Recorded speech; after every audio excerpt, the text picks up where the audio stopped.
तकरीबन 138 साल का सफर कहीं ना कहीं कांग्रेस तय कर रही है, लेकिन आज हाशिया में जुड़ चुके हैं। आज स्थापना दिवस है, 140 साल का सफर, एक लंबा इतिहास, लेकिन हाशिया पे क्या कहें, क्या भविष्य है कांग्रेस? कांग्रेस एक महासागर है, एक समुद्र के रूप में है, जो कभी कांग्रेस कभी खत्म नहीं हो सकती। आप निरंतर भविष्य क्या होगा? नहीं, देखा जाए तो कांग्रेस पूरे राज्य में उभर के आ रही है, क्योंकि भाजपा सिर्फ एक मुद्दे पे वोट मांग रही है, धर्म के नाम पे। सवाल जो है वो है, कांग्रेस का भविष्य क्या है? भविष्य ये है कि क्या कहेंगे सर, कांग्रेस का आने वाले समय में क्या भविष्य है? जितनी भी चीजें आज आपको नजर आती हैं वो सब कांग्रेस की देन थी, सही, लेकिन मैं समझता हूं कि आने वाला समय कांग्रेस का ही होने वाला है। भारतीय राष्ट्रीय कांग्रेस का स्थापना दिवस, 138 साल का लंबा सफर कोटद्वार में धूमधाम से मनाया गया। मौके में पहुंची निवर्तमान नगर निगम की मेयर हेमला कांडी, साथ में पहुंचे पूर्व स्वास्थ्य मंत्री सुरेंद्र सिंह नेगी।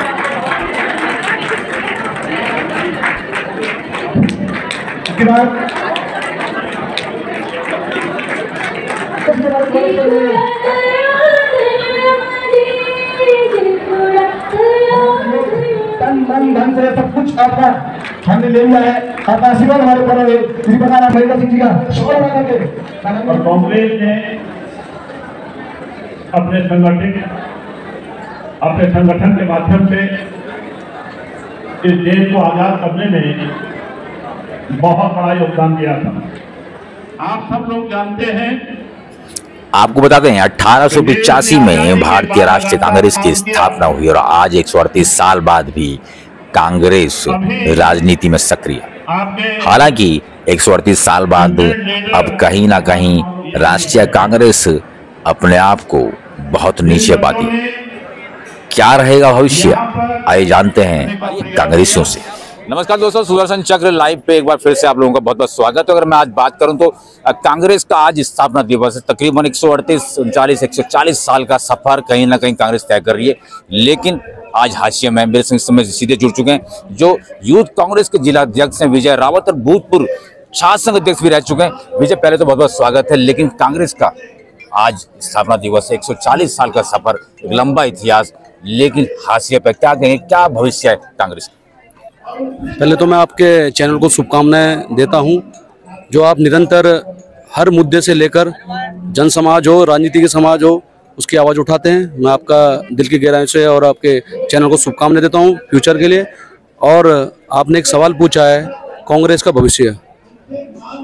ये जो कांग्रेस की पार्टी है, ये सर्वप्रथम तो जो पार्टी है और जो देश को जिसने बचाया, देश को जिसने चलाया है, वो कांग्रेस के ही लोगों ने बचाया है। और जो बलिदान, जो इस देश के लिए जो बलिदान दिया है, सभी लोग कांग्रेस के थे। और ये 138 साल कांग्रेस को खत्म होने को आए हैं। 139वां कांग्रेस का जो आज स्थापना दिवस है, उसकी शुरुआत हुई है। और मैं भविष्य को लेकर आपको बताऊं, 70 साल जब से देश आज़ाद हुआ था, उन 70 सालों में ये कांग्रेस ने ही इस देश को, जो आज भी आप सब कुछ देख रहे हैं इस देश के अंदर, वो कांग्रेस का वो दिया हुआ है। उनके बलिदानों से इस देश को, ये देश चल रहा है। और मैं आपको फ्यूचर की बात बताऊं, ऐसा नहीं है, हर उतार चढ़ाव हर चीज जीवन में आते हैं, चाहे इंसान का जीवन हो, चाहे राजनीतिक पार्टी हो। कांग्रेस एक महासागर है, एक समुद्र के रूप में है, जो कभी कांग्रेस कभी खत्म नहीं हो सकती। इसलिए मुझे कांग्रेस बहुत अच्छी लगी है और मैं कांग्रेस के लिए निरंतर युवा कांग्रेस के नाते हुए एक कांग्रेस के लिए यहाँ पर लोगों को जोड़ता रहूंगा, उनके लिए कार्य करता रहूंगा, जनता की आवाज उठाता रहूंगा। धन्यवाद। दोस्तों बता दूं किस तरह से विजय रावत कह रहे हैं कि कांग्रेस एक समुद्र है। बात कर लेते हैं सीधे निवर्तमान पिछले वर्ष जो शासन अध्यक्ष रहे अंकुश ढिंडियाल, क्या कहेंगे अंकुश, कांग्रेस का भविष्य क्या होगा? नहीं, देखा जाए तो कांग्रेस पूरे राज्य में उभर के आ रही है, क्योंकि भाजपा सिर्फ एक मुद्दे पे वोट मांग रही है, धर्म के नाम पे। ठीक है, धर्म के नाम पे अभी देखा जाए तो जितने मंत्री हैं, जितने विधायक हैं, सबके बच्चे जाते हैं कॉन्वेंट स्कूलों में जाते हैं। ठीक है, तो अगर मान लीजिए अगर आप धर्म के नाम पे हिंदू करते हैं, तो फिर अगर अब जो आपके अपने बच्चे, उन्हें अपने सरकारी स्कूलों में क्यों नहीं पढ़ाया जाता, उन्हें कॉन्वेंट स्कूल में क्यों भेजा जाता है? लेकिन सवाल जो है वो है, कांग्रेस का भविष्य क्या है? भविष्य ये है कि कांग्रेस वही है कि मुद्दों की राजनीति करती है। कांग्रेस धर्म जाति की राजनीति नहीं करती है। धन्यवाद। नमस्कार दोस्तों, सुदर्शन चक्र लाइव में आप सब लोगों का बहुत बहुत स्वागत है। अगर मैं बात करूं कांग्रेस की, तो कांग्रेस का आज स्थापना दिवस और 138वां अगर साल देखा जाए तो बड़ा लंबा इतिहास है कांग्रेस का। और मेरे संग इस समय सीधे जुड़ चुके हैं जो कांग्रेस के महारथी हैं। कोटद्वार अगर विधानसभा की बात करूं तो कई साल उन्होंने राजनीतिक क्षेत्र में यहाँ पे राज करा है। मेरे संग सीधे जुड़ चुके हैं श्री सुरेंद्र सिंह नेगी, पूर्व में कई बार के मंत्री रहे, कई बार के वो विधायक रहे हैं। हम उनको अगर बात करें तो उनकी एक प्रचलित नाम है, विकास पुरुष के नाम से फेमस है श्री सुरेंद्र सिंह नेगी। सर पहले तो बहुत बहुत स्वागत भी है, शुभकामनाएं भी हैं। कांग्रेस ने 138 साल पूरे कर लिए, भव्य दिव्य इतिहास रहा है कांग्रेस का। क्या कहेंगे सर, कांग्रेस का आने वाले समय में क्या भविष्य? देखिए, आज ही के दिन 138 साल पहले कांग्रेस की बुनियाद रखी गई थी, कांग्रेस का गठन किया गया था। तब ये देश आज़ाद नहीं था और आज़ादी की लड़ाई को एक नई रफ्तार देने के लिए कांग्रेस जनों ने एक बहुत अद्भुत कार्य किया था और जिसकी बदौलत महात्मा गांधी जी की अगुवाई में, नेहरू जी की अगुवाई में देश आज़ाद हुआ है। और आप जानते हैं कि देश आज़ाद जब हुआ था तो यहाँ सुई तक नहीं बनते थे, कोई काम यहाँ पर नहीं था। लेकिन धीरे धीरे जो पंडित नेहरू जी की योजनाएं थी उन्होंने आकार लेना प्रारंभ किया और देश को मजबूती की राह प्रशस्त की। आज जितनी भी चीज़ें आप चाहे एजुकेशन की तरफ देखें, चाहे सिंचाई की तरफ देखें, चाहे किसी डैम की तरफ देखें, आधुनिक एजुकेशन की तरफ देखें, तो जितनी भी चीज़ें आज आपको नज़र आती हैं वो सब कांग्रेस की देन है।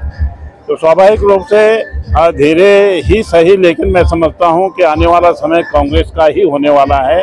कांग्रेस को भले ही लोगों ने इस समय थोड़ा सा गुमराह करते हुए या झूठ बोलकर उसको दूर करने का प्रयास किया जनता के, लेकिन धीरे धीरे मैं समझता हूँ महसूस होगा। आप यहाँ अगर हम बात करते हैं 2017 के बाद, कोटद्वार की ही बात करते हैं क्योंकि इस समय हम कोटद्वार में खड़े हैं और कोटद्वार के बाद सब लोग महसूस भी करेंगे। इन 7 सालों में अगर कोटद्वार में कुछ परिवर्तन हुआ है 2017 के बाद, तो आप बताएं। कोई भी कार्य नज़र नहीं आता है, विकास का कार्य, कोई रोजगार यहाँ पर उपलब्ध नहीं हो पाया, जबकि कांग्रेस की सरकार ने यहाँ पर बहुत बड़ा एक इंफ्रास्ट्रक्चर तैयार करके बनाया था और यहाँ पर मेडिकल कॉलेज की स्वीकृति दिलाई थी, काम उसमें प्रारंभ हो गया था। अगर वो बनकर तैयार हो गया होता तो 7-8 हज़ार लोग उसमें काम कर रहे होते। यहाँ से किसी भी व्यक्ति को बाहर इलाज के लिए नहीं जाना पड़ता और कोरोना और अभी जो डेंगू यहाँ पर हुआ उससे सब लोगों का उपचार यहीं पर हो जाता। तो ये कहीं ना कहीं अदूरदर्शिता का परिणाम है जो वर्तमान में आप देख रहे हैं। यहाँ पे कर्णाश्रम जो भव्य पर्यटक स्थल के लिए हम लोगों ने पैसा पहली किस्त के रूप में 22 करोड़ रुपये उपलब्ध करवाया था और भारत के पूरे मानचित्र में इसको आना था, पर्यटक क्षेत्र के रूप में इसको विकसित होना था। यहाँ पर मैक्सिमम सैलानी आते, टूरिज्म आता, इकोनॉमी बढ़ती, लोगों को रोजगार मिलता, वो भी जो है बंद हो गया। 20 करोड़ रुपए वापस भेज दिया गया, 1.5 करोड़ रुपए खर्च हुआ था। तो ये तीसरा काम जो बहुत हमारी ये कोशिश थी